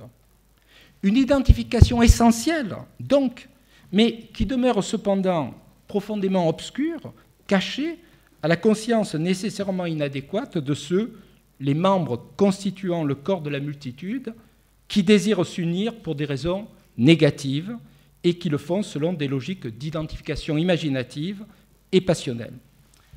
Une identification essentielle dont la puissance est constituante de ce corps divin, consistant et résistant de la multitude, dont Bruegel a déjà tracé dans son œuvre l'image. L'œuvre de Bruegel nous laissait sur la peinture puissante et christique d'une multitude libre et résistante à la domination, mais sans aucune effectivité politique. L'œuvre de Spinoza donne une effectivité politique à l'amour, c'est-à-dire à la dynamique constituante de la relation dans et par la multitudinis potentia. Mais Spinoza le fait aussi en pointant les avatars et les obstacles historiques de cette actualisation et en examinant également en machiavélien, dans ces 6 derniers chapitres du traité politique, les moyens institutionnels, passionnels de les surmonter. Par la mise en place de dispositifs de contre-pouvoir institutionnels, passionnels, capables de susciter des politiques communes pouvant échapper effectivement aux logiques de la domination et tendanciellement capables de faire par là même advenir, comme effet de structure, ce que, au sein de ces États, ce sentiment d'hilaritas que nous repérions dans les jeux d'enfants de Pierre Bruegel, c'est-à-dire un sentiment du commun et de l'amour du commun qui traverse la multitude en la constituant et qui est sans doute, dans une société authentiquement libre, l'affect démocratique par excellence. Et aussi sur le plan de la durée, l'expression politique, l'expression matérielle de ce que la partie 5 de l'éthique, à la suite des livres sacrés, appelle la gloire. C'est cela que représentait Bruegel. Ainsi, au terme d'une période historique dominée par les questions théologico-politiques, période débutée par une révolte et qui a vu la construction d'une libre république, puis sa défaite politique en 1672, c'est en donnant une effectivité politique à l'amour que Spinoza, à sa manière, d'une certaine manière, poursuit tout en la complétant, dans et par le concept, ce que la peinture de Bruegel avait pensé et aidé à penser dans et par l'image. Spinoza a de plus répondu aussi, sans la connaître, à cette invitation du peintre à entrer effectivement dans la danse du réel, soit à devenir, à la suite des dissidents qui ont fait la Hollande, acteur de l'histoire, en peignant ou en dépeignant, dans et par les États démocratisés du traité politique après la défaite, ce que pourrait être concrètement ou ce que devrait être, au sens de l'exigence vitale d'une communauté politique, ce que devrait être l'amour du commun ou l'hilaritas d'une multitude libre dont la confiance est étayée sur de solides institutions démocratiques de contre-pouvoir. Une multitude libre que Bruegel ne pouvait peindre, quant à lui, au début des troubles qui allaient profondément transformer les anciens Pays-Bas, qui ne pouvait peindre que sous la forme christique des enfants qui jouent. Je vous remercie.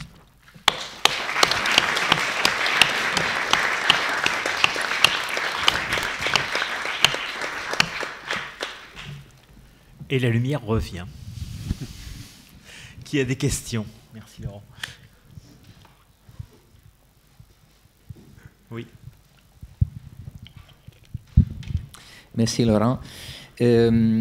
Tu parles beaucoup des singularités, des pratiques singulières, plutôt par exemple que de nominalisme, je peux bien comprendre ça. Par contre, tu parles presque pas du tout de quelque chose à laquelle ces tableaux me font penser, surtout les jeux d'enfants, ce qui est l'atomisme. Donc la rencontre des atomes, l'accrochage des atomes, ce que tu appelles pratique singulière. Est-ce que tu peux voir quelque chose de cette nature plutôt que la filiation cousinienne, si tu veux? Non, parce que, disons que l'axe quand même central de ce que je veux montrer, c'est que ce que peint Bruegel, ce sont toujours des individus multiples. C'est-à-dire que ce qu'il peint, hein, ce sont des relations. Hein. C'est-à-dire que tu n'as jamais un individu isolé. Hein. Même lorsque les enfants jouent, ils jouent ensemble. Et les groupuscules d'enfants qui se répartissent dans cette multiplicité sont eux-mêmes en relation. Et c'est ce que je voulais dire rapidement par l'histoire du souffle dans le portement de croix. On voit que les individus non seulement sont en relation entre eux, mais ils sont en relation avec les éléments de la nature. Hein, c'est-à-dire que ça bouge, il y a du vent, il y a des effets atmosphériques, etc. Donc c'est-à-dire qu'on n'est pas du tout dans une problématique atomistique, hein, mais on est dans une problématique de la relation constituante, et tout le problème ensuite c'est celle de l'unité de cette multitude, et je pense à ce moment-là que la filiation Bruegel, Nicolas de Cuse est plus éclairante. Voilà. Oui. Enfin, dans le tableau des enfants, il y en a quand même un qui joue tout seul, celui qui est avec une tête de cheval. Oui. Et il n'a pas besoin d'un autre, à moins que ce soit le cheval qui est l'autre. Ouais. J'examinerai plus. Ouais. Oui. Je peux poser une question. Merci beaucoup pour le très bel exposé. À un moment, tu as parlé des panneaux et tu as parlé de la pensée, quelque chose. Tu as eu une expression du type la pensée qui éclate dans les panneaux de Bruegel ou quelque chose comme ça. Est-ce que tu faisais référence à la formule qu'on a évoquée hier de Spinoza, où il dit que les idées ne sont pas comme des panneaux muets, comme des tableaux muets sur un panneau, et là, comme des peintures muettes, oui. C'est-à-dire, en fait, ce que tu nous as montré là, c'est que la peinture parle avec l'expression et affirme des choses avec l'expression picturale. C'est-à-dire, elle ne se contente pas seulement de mettre en scène, même si les premiers tableaux de Bruegel semblent mettre en scène des proverbes, mais plus ça avance, tu nous as montré qu'ils parlent d'eux-mêmes avec les moyens de la peinture. Donc ça me renvoie à une question que je me suis posée. Lorsque Spinoza dit que les idées ne sont pas comme des peintures muettes, alors il refuse l'analogie entre idée et peinture, mais est-ce qu'il ne faut pas aller plus loin, c'est-à-dire une fois qu'on aura compris ce que c'est que l'idée, revenir à ce que c'est aussi que la peinture, et est-ce qu'elle est vraiment muette, la peinture? Oui, bien sûr. Non, mais effectivement, c'est-à-dire que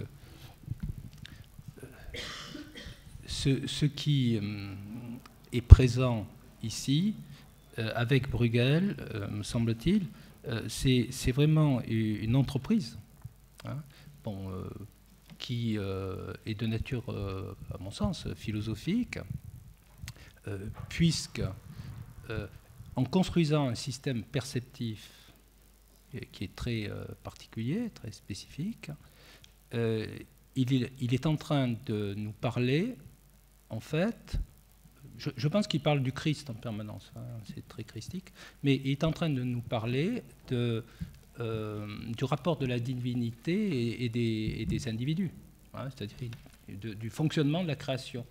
Hein.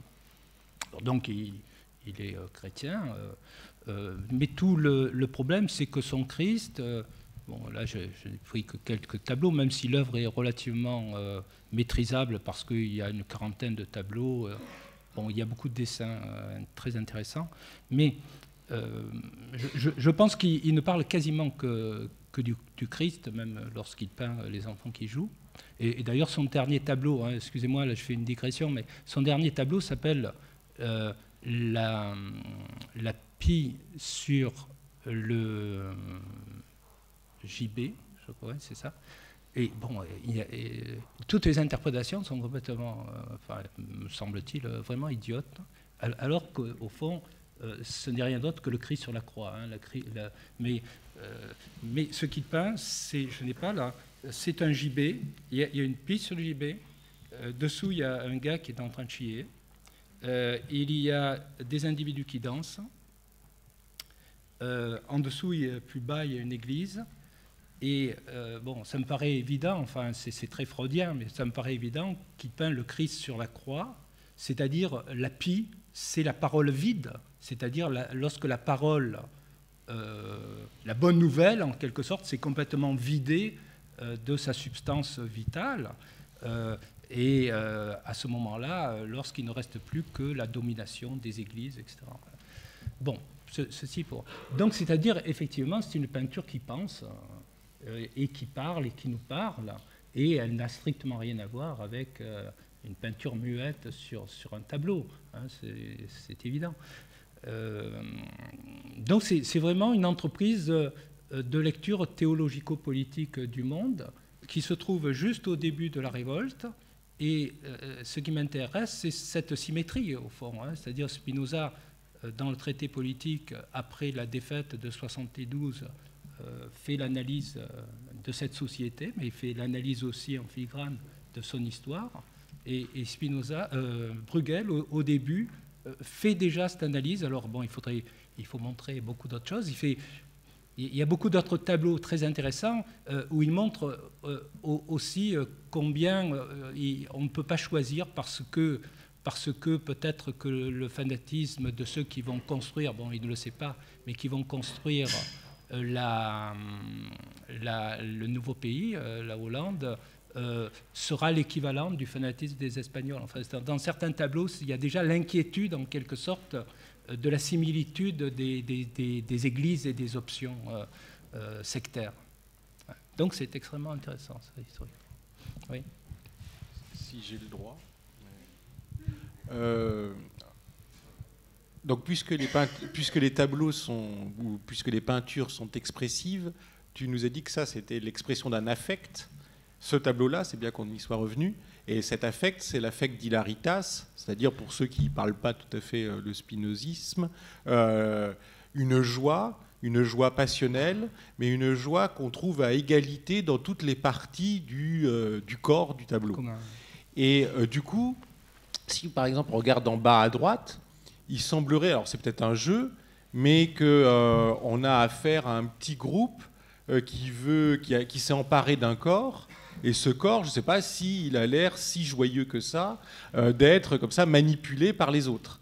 Alors, si je prends ça, mais il y aurait peut-être d'autres exemples, parce que je me demande s'il n'y a pas des jeux d'argent, etc. Alors, c'est peut-être pas des enfants qui jouent là, d'ailleurs, c'est peut-être des adultes.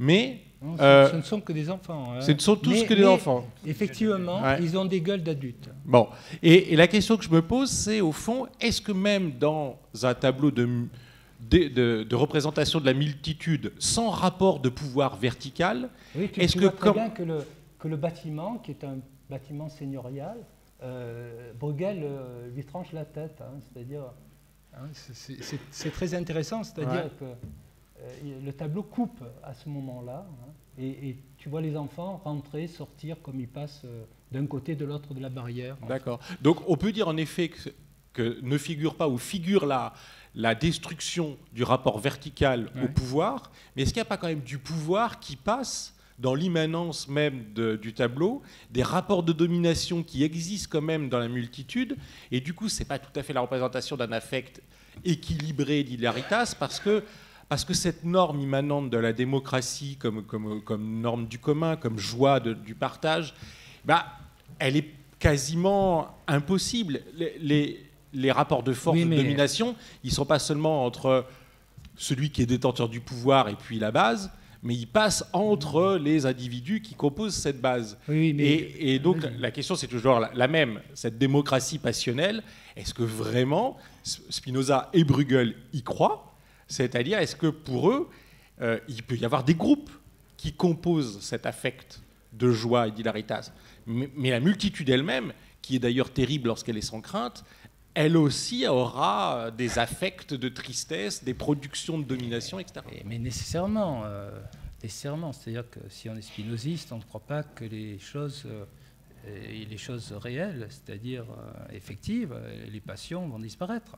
Donc, bon, au-delà de ce tableau, chez Spinoza, l'hilaritas, qui peut être effectivement l'affect à construire dans le fonctionnement du commun, cet affect n'exclut pas le conflit, n'exclut pas les affrontements ou les haines.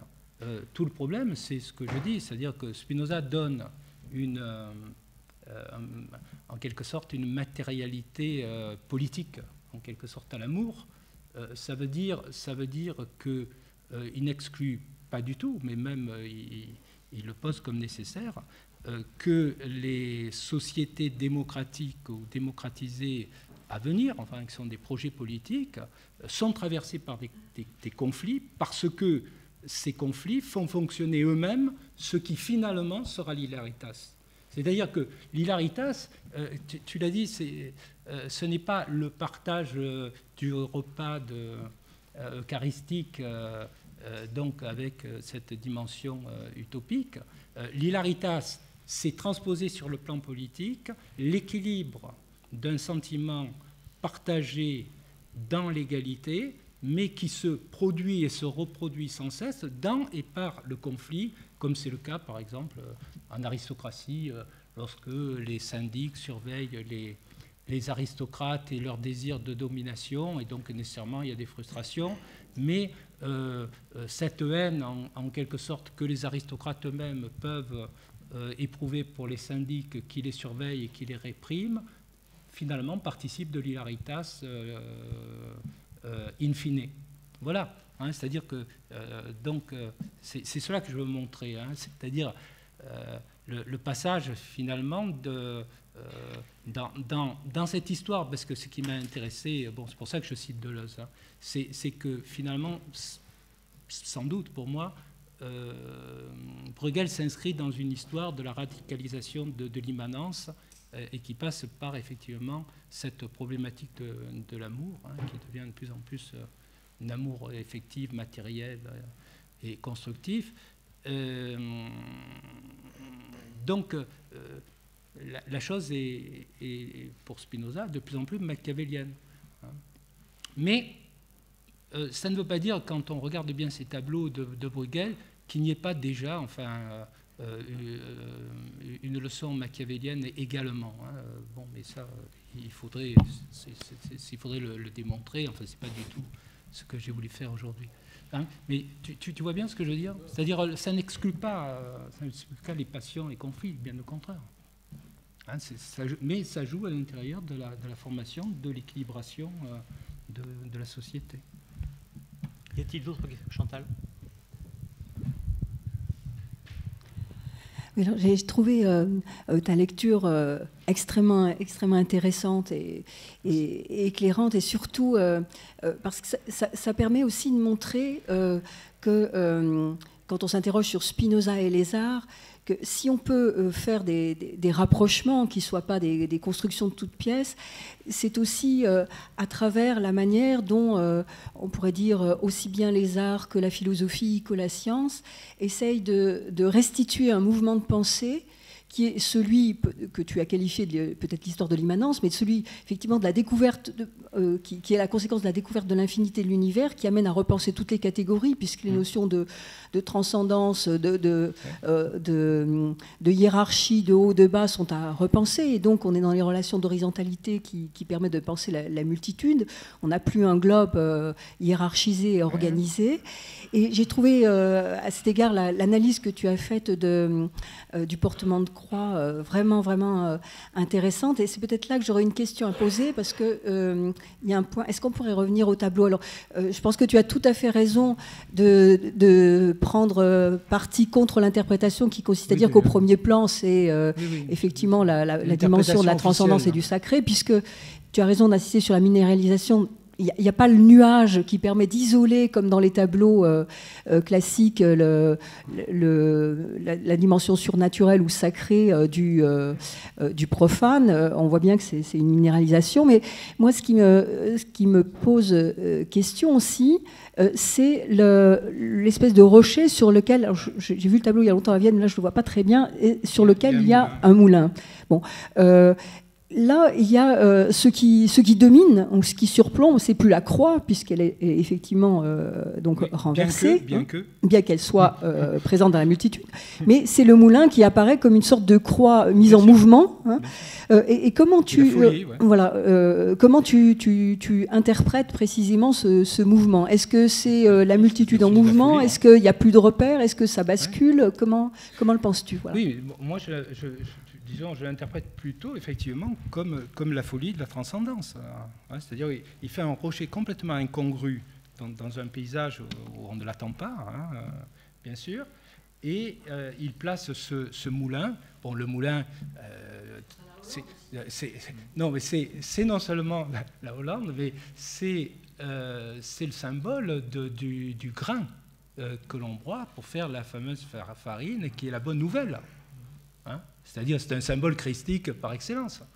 Et naturellement, le moulin, c'est la croix qui est folle, qui tourne. Hein. Donc, effectivement, c'est la folie de la transcendance. Et si vous remarquez, alors bon, on peut en parler des heures et des heures de ce tableau, mais on peut tracer une ligne alors qui va du moulin, qui descend dans la plaine, donc qui passe par le Christ de la multitude et qui revient vers les figures saintes. Et donc, le Christ est au milieu, hein, au sens où j'ai essayé de l'exprimer. Or, bon, ce que je dis par ailleurs, hein, puisque je travaille sur un bouquin, ici, vous voyez, ces figures-là, bon, les interprètes disent c'est le moment où Marie, sur le chemin de croix, tombe en pamoison, etc. Je n'y crois pas du tout. Je crois qu'en fait, ce sont des figures de la descente de croix. Alors, vous le retrouvez dans la peinture flamande, et qu'à ce moment-là, en fait, Bruegel met une croix invisible. C'est-à-dire qu'ici, nous aurions... Parce que remarquez que le Golgotha est plat, ce qui est quand même très curieux. Or, si on recherche le Golgotha tel qu'on le connaît à travers notre imagerie, où on le trouve là. Et ici, vous avez le crâne d'Adam, mais qui est un crâne de cheval.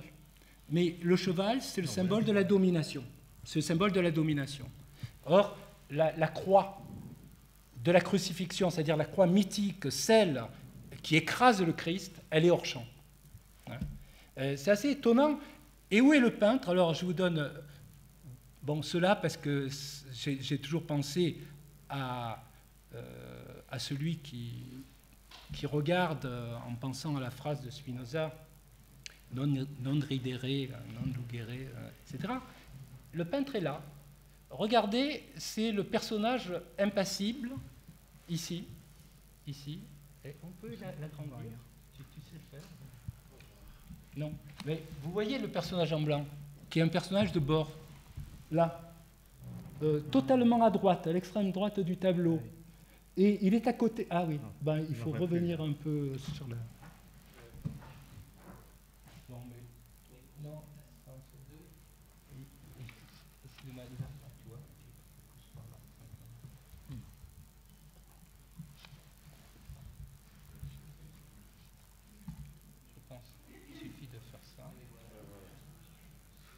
voilà. Là, vous avez le personnage de bord qui ressemble assez à la figure du peintre tel qu'on connaît à travers une gravure. Et lui est totalement impassible et il tient ses mains comme ça devant lui. Il regarde l'ensemble de la scène. Et à côté de lui, vous avez un personnage en noir qui, lui, est sous une potence, en fait. C'est un arbre mort. Et le personnage en noir est totalement traversé, lui, par l'affect de tristesse, et il a un habit assez calviniste, c'est-à-dire sa manière d'être habillé, alors que le peintre est habillé en blanc. Et en face, bien sûr, il y a le catholicisme, espagnol et la répression. Mais le peintre est celui qui nous conduit à regarder le tableau sans prendre position, c'est-à-dire sans vouloir ni nous mettre à pleurer et à être déchirés comme les victimes de l'oppression, c'est-à-dire le calviniste qui est à côté de lui, et sans non plus ridérer, etc. Donc vous avez cette position qui est extrêmement intéressante et qui est très, très spinozienne.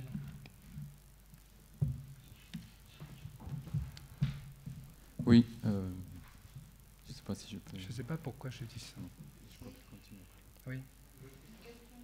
Une dernière question. Tu as fini de répondre, là? Comment? Tu as fini de répondre? Oui, oui. Pardon. Donc, si j'ai pas mal compris, donc l'idée c'est que Bruegel a pensé la multitude à travers la peinture, avant même que Spinoza ou d'autres. Mais disons que dans la conférence, c'est comme si on avait besoin du concept déjà pour se rendre compte qu'on est en face d'une multitude. Donc je me disais, mais du point de vue, disons, purement picturel, à quoi reconnaît-on qu'on est en face d'une multitude? Je vois que ça a à voir avec la composition, la configuration des corps dans l'espace, mais je dis ça aussi parce que dans la peinture occidentale, peut-être ce genre de représentation est moins commune, mais parfois ça me fait penser à des anciennes peintures mexicaines où il y a aussi et puis je ne sais pas si là, dans ces cas-là, on est en face de la multitude. Oui. Alors, bon, ce que vous dites est tout à fait pertinent. Hein. Est-ce que ce n'est pas une lecture rétrospective? Est-ce qu'on n'a pas besoin du concept pour lire l'image? Bon, je dirais, je ne m'en défendrai pas, hein, je dirais évidemment. Maintenant, bon, premièrement, cela m'a servi pour aller jusqu'au texte évangélique et voir que, effectivement, la notion, hein, le mutus, le grand nombre, c'est dans le texte des évangiles. Bon, premier point. Le deuxième point, c'est que la multitude, justement, même dans le texte des évangiles, est séparée entre la logique de l'amour et la logique de la domination. Hein, c'est-à-dire, c'est dans le texte. Je pense que les théologies de la libération l'avaient vu avant moi, mais ils ne parlaient pas en spinoziste. Troisièmement, quand même, pourquoi on peut parler sérieusement de multitude? Donc là, c'est la relation avec Nicolas de Cuse. Hein, hein, c'est justement la question de la décentration, hein, c'est-à-dire Bruegel peint des tableaux justement où on ne trouve pas de centre, et lorsqu'il y a un centre, c'est par exemple dans le combat de Carnaval et Carême, le centre c'est un puits qui est vide parce qu'il y a une femme qui sort un seau d'eau et elle regarde et il n'y a rien dedans. Vous voyez, c'est-à-dire que le centre, le fondement est vide. Donc son problème et sa question, c'est bien la question de l'unité d'une multiplicité qui n'a plus de fondement, qui n'a pas de fondement. Vous voyez, donc ça c'est le premier point. Le deuxième point, c'est celui que j'ai essayé aussi de montrer, c'est-à-dire que l'idée de multitude, ce n'est pas que l'on a des individus atomistiques, hein, comme suivant la question de Philippot au début, les uns à côté des autres, mais c'est que l'on a un tissu qui, de manière dynamique, on ne sait pas où il s'arrête. Hein. C'est-à-dire, justement, on ne peut pas trouver un centre, on ne peut pas trouver des limites. Vous voyez ? Donc, je pense que l'on peut légitimement employer la notion de multitude par rapport au texte évangélique et par rapport également, hein, sans être rétrospectif, à la filiation avec Nicolas de Cuse. Vous voyez ? Bon, et ensuite, effectivement, Spinoza nous permet de faire les pas en avant. Là, c'est rétrospectif, bien sûr. Oui. Une question bref, peut-être, parce que...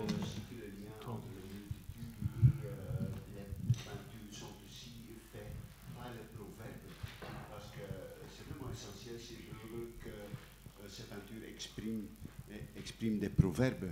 Donc, la peinture, par exemple, avec les enfants, chaque partie de cette peinture est vraiment une idée, une proverbe qui exprime la vie quotidienne de la multitude. Donc, moi, je suis flamand et nous connaissons Bruegel pour ses proverbes. Donc, il ne faut pas être intéressé à la peinture pour apprécier Bruegel. Il raconte, ces peintures ne se réduisent pas au pictural. Si bon, oui, je suis d'accord, je vous remercie. Ouais. Bon, on va arrêter là pour cette... Alors très vite, parce que là on est en retard. Sur la question de la décentration des tableaux chez Bruegel, parce que justement, moi j'avais en tête une question portant sur le détail en haut à gauche de ce Golgotha plat avec ce centre énigmatique, puisqu'on a finalement une vision dans le tableau global d'une communauté relativement dispersée, et à contrario, dans cette partie à droite en haut, comme une convergence de la communauté, mais vers un centre vide. Donc, est-ce que vous avez une explication pour cette sorte de... Est-ce que ça rajoute le fait que si la communauté va vers une sorte de centration, en fait, c'est vers une sorte d'absence? Oui. Oui, bon, on peut remarquer que le Golgotha ne ressemble pas au Golgotha. Quand on se rapproche, quand même, il s'agit d'une ère où l'on bat le blé. Hein. Donc, on retrouve toute la symbolique évangélique. Mais effectivement, au premier abord, c'est un trou. Hein, c'est un peu comme le puits dans le tableau que j'ai cité. Ouais, effectivement. Bon. Je vous remercie. Bon, on va arrêter là pour cette fois, puisque tout à l'heure, on prend 5 minutes de pause, mais 5 minutes seulement, puisqu'ensuite il y a la présentation par Lorenzo Vinciguerra et Patrick Fontana, et qu'il ne faut quand même pas trop prendre sur leur temps. Merci. Vous m'avez donné beaucoup de temps.